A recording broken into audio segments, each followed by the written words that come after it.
장관님, 그 가정폭력, 성폭력, 스토킹, 교제폭력 같은 여성폭력 급증하고 계신 거 문제의식 갖고 계시죠? 네. 네. 지난 한 해 가정폭력이 22만 5천 건 신고가 됐고요. 성폭력이 4만 건 발생했습니다. 그리고 스토킹과 데이트폭력은 합해서 한 10만 건 정도 신고가 들어왔습니다. 네, PPT 준비됐나요? 네. 삭감된 삭감된 그 성폭력, 가정폭력, 성매매 피해자 지원 예산입니다. 그 노란색 박스가 돼 있는 부분은 종사자 인건비가 아니라 피해자들한테 직접 지원하는 예산이거든요. 그러니까 여성폭력이 이렇게 더 심화되고 있고 많이 발생하고 있는데 피해자들 의료비 지원, 치료 회복 프로그램 운영, 쉼터, 주거 지원 예산 이런 거 왜 삭감하셨나요? 그러니까 이게 좀 말씀을 저희가 좀 상세히 또 이제 예산 소위가 있으면 상세히 드릴 수 있을 것 같은데요.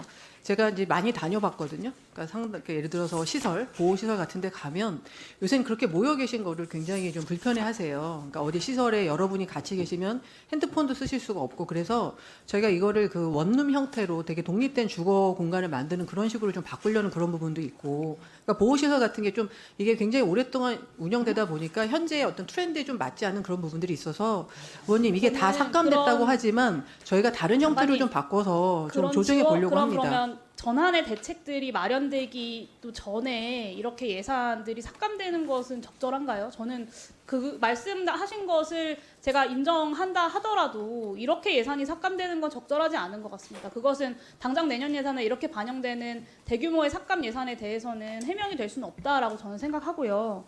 그리고 기재부가 만약에 사업 실적이 안 좋아서 사업료 방식을 변경하라거나 예산을 줄이라고 했다고 하더라도 사실 여성가족부는 이 폭력 피해 여성들을 지원하는 예산만큼은 지키겠다는 사명감을 가지고 움직이셔야 하는 것이 아닌가라는 생각이 듭니다. 그리고 몇몇 사업에 대해서는 기재부가 삭감하라는 의견 안 냈는데도 여성가족부가 스스로 삭감하기도 했어요. 그리고 화면 보시면 이게 전국 가정폭력보호시설 협의회에서 받은 사례들인데요. 가해자가 보호시설에 입소한 피해자들을 납치하고 살해하고 쉼터 문 부수고 종사자들 위협하는 일들도 많이 벌어지고 있습니다. 근데 뭐 피해자들이 좀 더 이렇게 변화된 트렌드에 맞게 쉴 수 있는 쉼터를 마련하겠다는 문제의식은 좋지만 어쨌든 지금 기존에 운영하고 있는 쉼터들이 피해자들의 어떤 최후의 보루라고 할 수 있는 공간인데 피해자들의 인권을 어떻게 더 폭넓게 보장할 것인지가 아니라 이렇게 예산을 삭감하고 시설과 종사자 숫자를 그냥 줄여버리겠다고 하는 것은 피해자들을 지원하는 역할 자체를 저는 포기해버린 것이 아닌가라는 문제의식이 듭니다. 그리고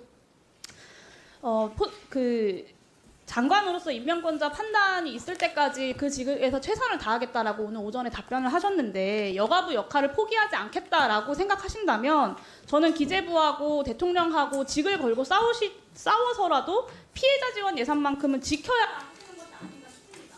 이 부분 그렇게 직을 걸고라도 여성가족부 장관으로서의 책임을 다하기 위해서 원상복구하기 위해 최선을 다하겠다라고 약속하시겠습니까? 그러니까 저는 원상복귀에 대해서 말씀을 드리기는 어렵고요. 다만 그 5대 폭력 피해자 보호 지원 과제가 제대로 작동할 수 있도록 집행 과정에 만전을 기하고 잘 검토하겠다 말씀드리겠습니다. 네.